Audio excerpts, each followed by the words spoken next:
Hello students, আজ আমাদের আলোচনার বিষয় হলো ভারতীয় সংবিধান থেকে গুরুত্বপূর্ণ একটি বিষয়, সেটি হচ্ছে গণপরিষদ। আমরা পড়েছি যে গণপরিষদ কিন্তু সকলের হয়তো গণপরিষদ কিভাবে গঠিত হলো বা গণপরিষদ কেন গঠিত হলো সেই বিষয়টা ক্লিয়ার নেই। আজ আমি ক্লিয়ার করে দেবো পুরো গণপরিষদ থেকে যে সমস্ত প্রশ্নগুলো পরীক্ষায় এসেছে বা আসতে পারে সেই সমস্ত প্রশ্নের উত্তরগুলো তোমরা নিজেরাই সলভ করতে পারবে যদি এই ক্লাসটা তোমরা মন দিয়ে শোনো। আচ্ছা, সর্বপ্রথম জানবো সংবিধান কি। না, কোনো একটি দেশকে ঠিকঠাকভাবে চালিত করবার জন্য বিশেষ কিন্তু নিয়ম বা বিধানগুলো রয়েছে। হ্যাঁ, তাহলে এই নিয়ম বা বিধানগুলো যে রয়েছে তার একত্রিত রূপই হলো কি সংবিধান। হলো, বুঝতে পারলি? এবার সংবিধান কি কোনো দেশের এই নিয়ম বা যে রুলসগুলো রয়েছে সেগুলো লিখিত আকারে থাকতে পারে, কোনো দেশে কি না অলিখিত আকারে থাকতে পারে। তাহলে অলিখিত সংবিধান কোন কোন দেশে রয়েছে মাথায় রাখবো, সৌদি আরবের, আচ্ছা যুক্তরাজ্যের, নিউজিল্যান্ডের, ইসরায়েলের আর কানাডা, এই 5টি দেশের কোনো লিখিত সংবিধান নেই। আর বাকি ম্যাক্সিমাম সমস্ত দেশেরই কিন্তু লিখিত সংবিধান রয়েছে। তাহলে ভারত লিখিত সংবিধানের দেশ না অলিখিত সংবিধানের দেশ? এবং এই পৃথিবীতে যত দেশ রয়েছে যাদের লিখিত সংবিধান রয়েছে সব থেকে কিন্তু ভারতের সংবিধান বৃহত্তম লিখিত সংবিধান। ক্লিয়ার? আচ্ছা, এবার প্রশ্ন জাগবে যে সংবিধানটা যে লিখিত, তাহলে সংবিধানটা লিখলো কে? এই সংবিধান লেখার দায়িত্ব দেওয়া হলো গণপরিষদকে। আচ্ছা, গণপরিষদ কথাটাকে যদি আমরা সন্ধি বিচ্ছেদ করি কি গণযুক্ত পরিষদ, অর্থাৎ একটি নির্দিষ্ট অঞ্চল থেকে একজন করে সদস্যকে তুলে নিয়ে আসা হলো, দিয়ে কিন্তু গণপরিষদ গঠিত হলো। এবং তাদের কাজ কি না এই সংবিধান লেখার কাজ, তাদের মূল কাজ হচ্ছে সংবিধান রচনা করা। ঠিক আছে, তাহলে এই গণপরিষদের দাবিটা কোথা থেকে উঠে আসলো? সর্বপ্রথম 1934 সালে কমিউনিস্ট নেতা মানবেন্দ্রনাথ রায় সর্বপ্রথম ব্রিটিশদেরকে বললো যে স্যার আমাদের কিন্তু ভারতে একটা গণপরিষদ গঠন করতে হবে। 1934-এ ব্রিটিশরা কোনো কর্ণপাত করলো না। তার পরের বছরই 1935 সালে জাতীয় কংগ্রেস আবার ব্রিটিশদেরকে খোঁচা দিচ্ছে, স্যার আমাদের কিন্তু একটা সংবিধানের প্রয়োজন, তার জন্য গণপরিষদ গঠন করতে হবে। তখনও কিন্তু ব্রিটিশরা কোনো প্রকার কান দেয়নি। যখন 1940 হয়ে গেছে, তাহলে আমরা জানি কি 1939 থেকে 1945-এ দ্বিতীয় বিশ্বযুদ্ধ হয়েছে। একদিকে জাপান জার্মানি রয়েছে, এইদিকে রয়েছে কি ব্রিটেন রয়েছে। তখন ওই যুদ্ধ যখন হচ্ছে তখন ভারতের কাছে পারমিশন না নিয়েই বলে দিয়েছে, ঘোষণা করে দিয়েছে ব্রিটেন সরকার যে ভারত আমাদের সাথে আছে। এবং কেন বলছে? তাহলে ভারত যদি ব্রিটেনের সাথে যুক্ত হয় তাহলে হয়তো আরও সেনাবাহিনী পাবে, আর ভারত তো মাল মশলা পাবে, টাকা পয়সার পুরো ওরে দেশ মূলধনের একবার ভর্তি। তাহলে ভাবছে যে যদি আমাদের সাথে যুক্ত করে দেওয়া যায় তাহলে কিন্তু আমাদের অনেকটা সুবিধা হবে। তখন ভারতীয়দের মধ্যে রাগ হলো যে তোমরা আমাদেরকে না জানিয়ে কেন দ্বিতীয় বিশ্বযুদ্ধ থেকে আমাদেরকে যুদ্ধরত দেশ হিসাবে ঘোষণা করলে? তাহলে যেহেতু করেছো ঠিক আছে আমরা সাহায্য করব, কিন্তু কি না আমাদের দুটো দাবি রয়েছে, যেটাকে বলা হয় অগস্ট প্রস্তাব। শুনেছি না অগস্ট প্রস্তাব 1940-এ? তখন কি দুটো দাবি বলছে? আমাদেরকে ডোমিনিয়ন স্ট্যাটাস দিতে হবে। আচ্ছা, ডোমিনিয়ন স্ট্যাটাস মানে কি না অর্ধেক স্বাধীনতা, বলতে চাইছে ভারতে তখন তো পুরোটাই ব্রিটিশদের অধিকার সবটা।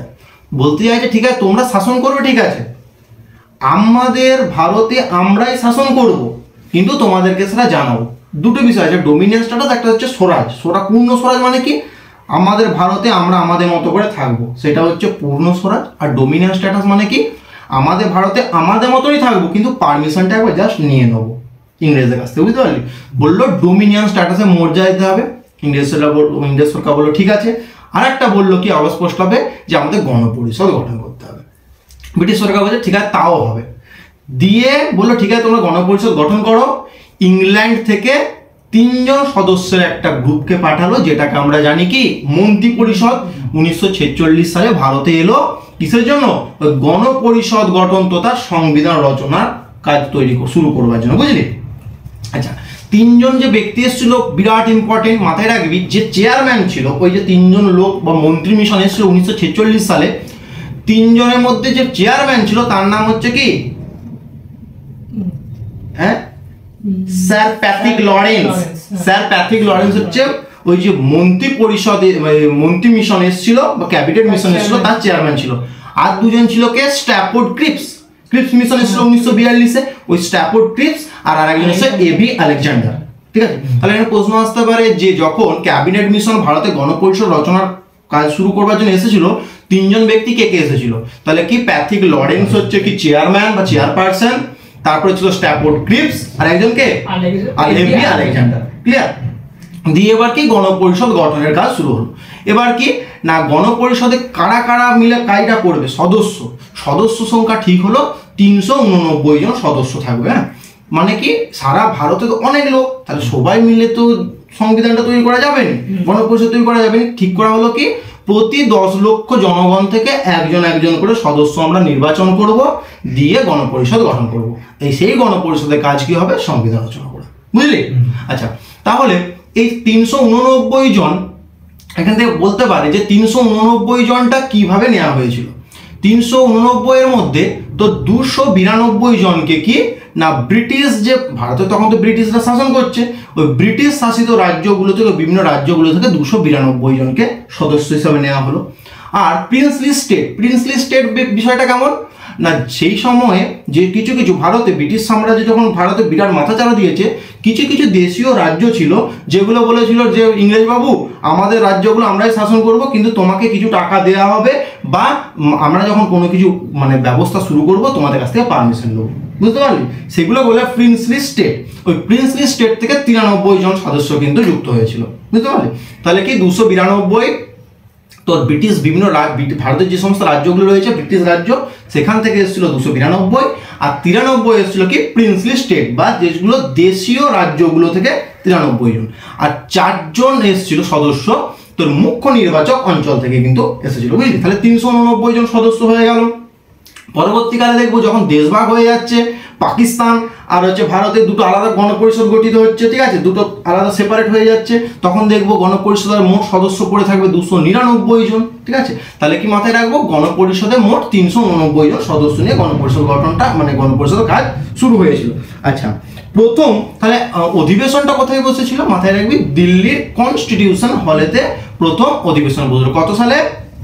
তো 1946 সালে। তাহলে 1946 সালেতেই মন্ত্রী মিশন এলো, দিয়ে 1946 সালে 9 ডিসেম্বর দিল্লির কনস্টিটিউশন হলেতে কি হচ্ছে না, প্রথম অধিবেশন বসছে। আচ্ছা, অধিবেশনগুলোর কাজ কি, নানা রকম ধর বিষয়গুলোকে কর্মসূচি গ্রহণ করবে, নানা বিষয়গুলো আসবে, সেগুলো লিপিবদ্ধ করে তো সংবিধানটা গঠিত হবে। তাহলে 1946 সালে 9 ডিসেম্বর সর্বপ্রথম গণপরিষদের অধিবেশন বসে কোথায়, দিল্লির কনস্টিটিউশন হলে। আচ্ছা, যে কোনো অধিবেশন হোক, আমরা জাতীয় কংগ্রেসে যখন পড়েছি একজন করে কি ছিল, প্রেসিডেন্ট থাকবে, তাহলে এখানেও তো প্রেসিডেন্ট লাগবে। কে প্রেসিডেন্ট হবে না, সেই মুহূর্তে হঠাৎ করে হয়ে গেছে, সেই মুহূর্তে সবচেয়ে বয়োজ্যেষ্ঠ একজন ব্যক্তি ছিলেন, নাম হচ্ছে কি ডক্টর সচ্চিদানন্দ সিনহা। আচ্ছা, তার নামটা আমরা জানি কি সভাপতি হলে একজন প্রস্তাব করেন, একজন সমর্থন করেন। প্রস্তাবকে করেছিল তখন কংগ্রেসের সভাপতি ছিল কি জে.বি. কৃপালিনী, তাই তো? তাহলে বলতে পারি যে জে.বি. কৃপালিনীর মানে কংগ্রেসের সভাপতি জে.বি. কৃপালিনীর প্রস্তাবক্রমে ডক্টর সচ্চিদানন্দ সিনহাকে গণপরিষদের প্রথম অধিবেশনে কি সভাপতি হিসেবে নিযুক্ত করা হলো। সেটা কবে? 1946 সালের 9 ডিসেম্বর। তার দুদিন পরে কি হচ্ছে, 11 ডিসেম্বর, ওটা ছিল কি সচ্চিদানন্দ অস্থায়ী, 2 দিনের জন্য, দেখ যা 2 দিনের জন্য নয়, 9 ডিসেম্বর ওকে করেছে, 11 ডিসেম্বর আবার নতুন একটা অধিবেশন হচ্ছে। সেই 11 ডিসেম্বর ডক্টর রাজেন্দ্র প্রসাদকে গণপরিষদের পার্মানেন্ট একজন প্রেসিডেন্ট হিসাবে ওরা ইলেক্টেড করলো। ঠিক আছে, তাহলে যদি বলা হয় গণপরিষদের প্রথম অস্থায়ী চেয়ারম্যান কে ছিল বা সভাপতি কে ছিল, সচ্চিদানন্দ সিনহা। আর যদি বলা হয় থাকে একবার পার্মানেন্ট চিরস্থায়ী, ডক্টর রাজেন্দ্র প্রসাদ। ওইটা ছিল 1946 9 ডিসেম্বর, এটা হচ্ছে 11 ডিসেম্বর। ক্লিয়ার হয়েছে বিষয়টা? আচ্ছা, আবার 2 দিন পরে গিয়ে তাহলে 9 ডিসেম্বর হলো, তারপরে 11 হলো, 2 গ্যাপ হলো, আবার 11 থেকে আবার 2 গ্যাপ করলে 13 ডিসেম্বর। 13 ডিসেম্বর কি হচ্ছে না, জওহরলাল নেহরু একটা অবজেক্টিভ রেজলিউশন নিয়ে আসলো। অবজেক্টিভ রেজলিউশনটা কি, যেটাই আমাদের আধুনিক রূপ হচ্ছে ভারতের প্রস্তাবনা। তাহলে দেখি ভারতের প্রস্তাবনাটা অ্যাকচুয়ালি এই যে এনেছিল এই গণপরিষদ অধিবেশনে, কে এনেছিল অ্যাকচুয়ালি? ডক্টর পণ্ডিত জওহরলাল নেহরু। মনে থাকবে কতটা এনেছিল না, 1946 13 ডিসেম্বর হলো, যেটাকে অবজেক্টিভ রেজলিউশন বলছে, বা এখন বর্তমানে সেটা কি ভারতের প্রস্তাবনা হলো। আচ্ছা, এবার গণপরিষদে কি না জাতীয় পতাকা উত্তোলিত কবে হয়, জাতীয় সঙ্গীত কবে গাওয়া হয়, এগুলো থেকে কিন্তু প্রশ্ন আসে থাকে। আচ্ছা, জাতীয় পতাকা বলা হোক বা জাতীয় সঙ্গীত বলা হোক, দুটোই কিন্তু 1947 সালে, মানে 1946-এর 13 ডিসেম্বর পর্যন্ত চলে গেছি। তাহলে আর কটা দিন আছে, তার না সেই বছর না করে তার পরের বছর, অর্থাৎ 1947 সালের কত 22শে জুলাই কিন্তু জাতীয় পতাকাটা উত্তোলন করলো। আচ্ছা, এখান থেকে গুলিয়ে যায়। আর আরেকটা বলে দিই, আর জাতীয় সঙ্গীতটা কবে করছে, 24শে জানুয়ারি 1947। তাহলে গণপরিষদে জাতীয় পতাকা উত্তোলিত হয় 22শে জুলাই 1947-এ, আর জাতীয় সঙ্গীত বা জাতীয় স্তোত্রটা গৃহীত হয় কবে, 1947-এর 24শে জানুয়ারি। আচ্ছা, এটা গুলিয়ে যায়, বিশেষ করে আমারও গুলিয়ে যায় যে জুলাই আর জানুয়ারির মধ্যে। মাথায় রাখবি যে পতাকাটা জুলাই নয়, পতাকাটা ঝুলাই। আমরা পতাকা ঝুলাই না বা টাঙাই না, তাহলে পতাকা ঝুলাই থেকে পতাকা জুলাই। জুলাই কত, 24শে জুলাই, আর এটা 22শে জুলাই 24শে জানুয়ারি। ঠিক আছে, তাহলে যদি বলা হয় গণপরিষদ জাতীয় পতাকা কত সালে উত্তোলিত হয়, 22শে জুলাই। হ্যাঁ, 1947 তো শেষ হয়ে গেছে। ক্লিয়ার? আচ্ছা, এভাবে অধিবেশন বসছে। গণপরিষদের শেষ অধিবেশন বসলো 1950 সালের 24শে জানুয়ারি। মাথায় রাখবে, গণপরিষদের শেষ প্রথম শুরু হয়েছিল কবে, 1946-এর 9 ডিসেম্বর, আর শেষ হচ্ছে 1950-এর 24শে জানুয়ারি হলো। আচ্ছা, আর জাতীয় এই যে গণপরিষদ লেখালেখি হচ্ছে, গণপরিষদ কর্তৃক ভারতীয় সংবিধানটা কবে গৃহীত করলো বা গ্রহণ করলো না, 1949-এর 26শে নভেম্বর। তাই তো, 1949 সালে 26শে নভেম্বর গণপরিষদ কর্তৃক ভারতীয় সংবিধানটা গৃহীত হয়। ঠিক আছে, ওই যে 26শে নভেম্বরটা গৃহীত করলো, তাই 26শে নভেম্বরকে কি বলা হয়, সংবিধান দিবস বলা হয়। হ্যাঁ, তাহলে ভারতের সংবিধান দিবস কত তারিখে পালিত হয়, 26শে নভেম্বর হলো। আচ্ছা, তাহলে গৃহীত হলো, গৃহীত হওয়ার কার্যকর হওয়ার মধ্যে পার্থক্য রয়েছে। গৃহীত মানে কি জাস্ট অ্যাকসেপ্ট করলাম, আর যখন আমরা গ্র্যান্ট করছি সেটাকে বলা হয় কি, কার্যকর। তাহলে কার্যকর কবে হলো না, 1950-এর 26শে জানুয়ারি। ঠিক আছে, আচ্ছা, এই ডেটগুলোকে একবার আমি পুরো রিক্যাপ করে দিচ্ছি। প্রথমে 1946-এর 9 ডিসেম্বর, আমি বলে দিই আগে শুনেলে। 1946 সালের 9 ডিসেম্বর সর্বপ্রথম কি অধিবেশন বসলো। 11 ডিসেম্বর কি হলো না, সেখানে হচ্ছে পার্মানেন্ট প্রেসিডেন্ট বা সভাপতি নির্বাচিত হলো ডক্টর রাজেন্দ্র প্রসাদ। 13 ডিসেম্বর কি হচ্ছে, জওহরলাল নেহরু অবজেক্টিভ রেজলিউশনের প্রস্তাব দিল। আচ্ছা, 24শে জানুয়ারি 1947, জানুয়ারি বলেছে কিন্তু, তার মানে কি জাতীয় সঙ্গীত বা স্তোত্র কিন্তু গৃহীত হলো। আর কি 1947-এর 22শে জুলাই কি হচ্ছে না, পতাকা জাতীয় পতাকাটা উত্তোলিত হলো। ঠিক আছে, শেষ অধিবেশন বসলো কবে না, 1950-এর 24শে জানুয়ারি। আর ভারতীয় সংবিধানটা গণপরিষদ কর্তৃক গৃহীত হয়েছিল কবে না, 1949-এর 26শে নভেম্বর।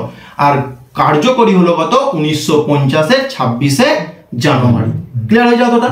এই যে গণপরিষদরা হচ্ছে, এই যে এতগুলো অধিবেশন বসছে, মাথায় রাখবি ওভারঅল গণপরিষদে 11টা অধিবেশন বসেছিল। কটা অধিবেশন বসেছিল, 11টা। আর এই সংবিধান যে রচনা করছে, সংবিধান রচনা করতে সময় কত লেগেছিল, 2 বছর 11 মাস 18 দিন। কতদিন সময় লেগেছিল টোটাল সংবিধান রচনাতে, 2 বছর 11 মাস 18 দিন। আর এই যে সংবিধান রচনা করতে খরচা পড়েছিল, মাথায় রাখবি কত, ওই 64 লক্ষের মতো কিন্তু খরচা পড়েছিল। হ্যাঁ, আচ্ছা, এই ধর বিভিন্ন যে এই গণপরিষদ, ভারতীয় সংবিধানটা এত বড় সংবিধান, যেটা লেখা হচ্ছে নিশ্চয়ই একটা কমিটি হবে না।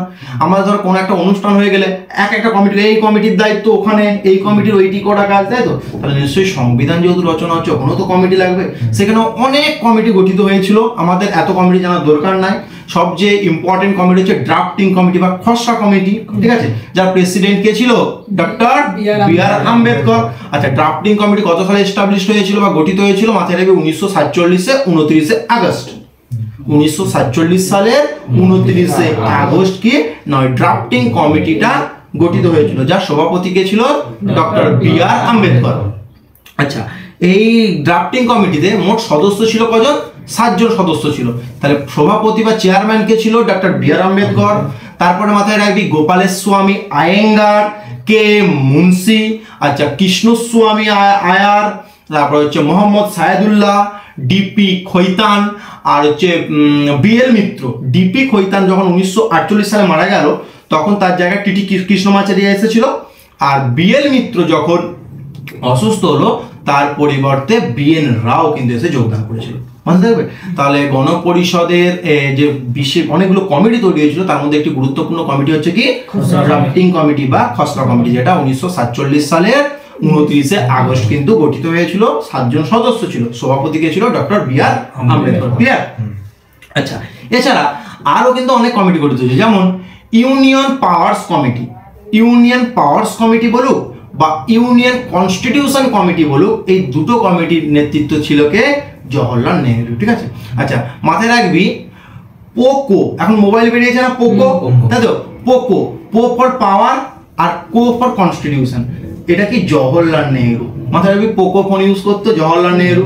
তাহলে ইউনিয়ন পাওয়ার্স কমিটি বলুক পাওয়ারের পিও আর ইউনিয়ন কনস্টিটিউশনের সিও, তাহলে পোকো ফোন ইউজ করতো জওহরলাল নেহরু। মানে এখান থেকে আমরা দুটো কমিটি পেয়ে যাচ্ছি, union powers committee Jawaharlal Nehru, union constitution committee হচ্ছে কে? জওহরলাল নেহরু। ক্লিয়ার? রাজেন্দ্র প্রসাদের দুটো কমিটির চেয়ারম্যান ছিলেন, একটা হচ্ছে স্টিয়ারিং কমিটি। স্টিয়ারিং কমিটি সভাপতি কে ছিল বা প্রেসিডেন্ট, চেয়ারম্যান কে ছিল? চেয়ারম্যান ছিল রাজেন্দ্র প্রসাদ। আরেকটা ছিল তোর রুলস অফ প্রসিডিওর কমিটি, তাই তো? হ্যাঁ, রুলস অফ প্রসিডিওর কমিটি, সেটা কিন্তু ডক্টর রাজেন্দ্র প্রসাদ কিন্তু চেয়ারম্যান ছিল, বুঝলি? আচ্ছা, এরপর এই গণপরিষদ থেকে আর কিছু কিছু শর্ট প্রশ্ন কিছু জেনে নি। আচ্ছা, গণপরিষদের একমাত্র কমিউনিস্ট সদস্য কে ছিল? মাথায় রাখবি সোমনাথ লাহিড়ী। গণপরিষদের একমাত্র কমিউনিস্ট সদস্য ছিল সোমনাথ লাহিড়ী। আচ্ছা, সাংবিধানিক এই সংবিধানের পরামর্শদাতা হিসাবে নিযুক্ত হয়েছিল কে? বেনেগাল নরসিংহ রাও বা বিএন রাও, বুঝলি? বিএন রাও। আচ্ছা, বিএল মিত্রটা আমি বিএন রাও বলেছিলাম রে, এটা হচ্ছে তোর মাধব রাও।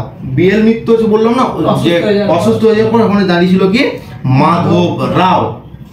আচ্ছা, মাধব কিন্তু একটা জাতীয় উদ্যানটা পড়েছিলাম কোথায়? মধ্যপ্রদেশে, মাধব, তাই তো? আচ্ছা, আর ভারতীয় যে সংবিধানের যে মূল নথিটা মানে পুরো আঁকা লিখেছেন, নিজের হাতে কে লিখেছেন? না প্রেম বিহারী নারায়ণ রায়জাদা। বিরাট ইম্পর্টেন্ট প্রশ্ন, যে ভারতের যে মূল সংবিধানটি কার হাতের লেখা? মাথায় রাখবি প্রেম বিহারী নারায়ণ রায়জাদা। প্রেম বিহারী নারায়ণ রায়জাদা হলো। আচ্ছা, গণপরিষদের লোগোতে দেখবি একটা ছবি থাকে, কিসের? হাতির ছবি থাকে। আমরা আগে একটা প্র্যাকটিসের আলোচনা করেছিলাম, গণপরিষদের লোগোতে কোন প্রাণীর ছবি থাকে? হাতির ছবি থাকে, তাই তো? আচ্ছা, এখান থেকেই আর কিছু করার প্রয়োজন নেই, গণপরিষদ থেকে এখানেই কমপ্লিট। জাতীয় পতাকা কে ইয়ে করেছিল? হ্যাঁ, জাতীয় পতাকা পিঙ্গালি ভেঙ্কাইয়া নকশা করে। জাতীয় পতাকার অনুপাত কি? দৈর্ঘ্য 3 প্রস্থ 2, অর্থাৎ দৈর্ঘ্য ইনটু প্রস্থ বলে 3:2 আর প্রস্থ ইনটু দৈর্ঘ্য বলে 2:3। ঠিক আছে? আচ্ছা, সম্ভবত খাদি কাপড়ের তৈরি হয়। ঠিক আছে? আর কোনো গণপরিষদের কোনো সমস্যা কারো নেই? কারো? ঠিক আছে, আজকের ক্লাস তাহলে এখানেই শেষ করছি। দেখা হচ্ছে নতুন কোনো ভিডিওতে।